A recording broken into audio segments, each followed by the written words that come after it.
స్వర్ణాంధ్ర 2047 సాధనకు విద్యార్థులే సారథులని, ఆ సమయానికి ప్రపంచంలో నెంబర్ 1గా మన దేశం ఉంటుందని సీఎం చంద్రబాబు అన్నారు. దేశంలో మన రాష్ట్రం ప్రథమ స్థానంలో ఉంటుందని చెప్పారు. కొందరు అసూయకు హద్దులుండవని, వారు అమరావతిని ఆపేద్దాం అనుకుంటున్నారని ఆగ్రహం వ్యక్తం చేశారు. ఎవరెన్ని కుట్రలు చేసినా అమరావతి ఆగదన్నారు. ఒకసారి ఆపితే ఏమయ్యారో అందరికీ తెలుసని, మళ్ళీ ఇప్పుడు వచ్చి అమరావతి నదీ పరివాహక ప్రాంతం అంటున్నారని మండిపడ్డారు. ఆ అమరావతి దేవతల రాజధాని, ఈ అమరావతి ప్రజా రాజధాని, ప్రపంచంలోనే మోడల్ సిటీగా తయారవుతుందని చంద్రబాబు స్పష్టం చేశారు. 2-3 ఏళ్లలోనే ఓ ఆకృతికి వస్తుందని చెప్పారు. విజయవాడ, గుంటూరు, మంగళగిరి అమరావతి అనుసంధానంతో దేశంలోనే గొప్ప నగరంగా ఏర్పడుతోందని ముఖ్యమంత్రి చంద్రబాబు పేర్కొన్నారు. అర్థం కాదు, అసూయకు కూడా హద్దులుండవు.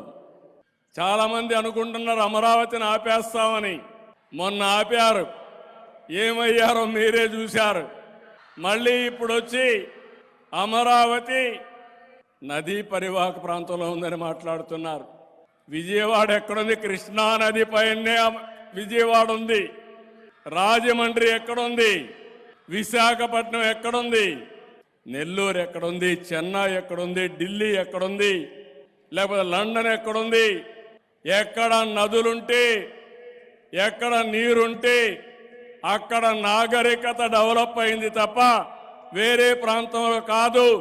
అలాంటి విషయాలు తెలియని వ్యక్తులు రాజకీయాల్లో ఉండడం మన దురదృష్టం అని మరొకసారి విజ్ఞప్తి చేస్తున్నా.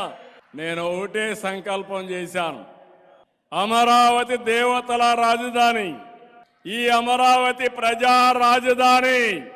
నేను ఫౌండేషన్ వేసినప్పుడే భారతదేశంలో ఉండే అన్ని దేవాలయాల నుంచి, ప్రపంచంలో ఉండే మసీదుల నుంచి, అదే మాదిరిగా చర్చుల నుంచి పవిత్రమైన మట్టిని పూజించి తీసుకొచ్చి, పవిత్ర జలాలు కూడా తీసుకొచ్చి ఈ ప్రాంతాన్ని పునీతం చేశాం. కాబట్టి ఆ శక్తి ఎవరు ఆపలేరు. అమరావతి భవిష్యత్తులో బెస్ట్ సిటీగా, ప్రపంచంలోనే ఒక మోడల్ సిటీగా తయారవుతుంది.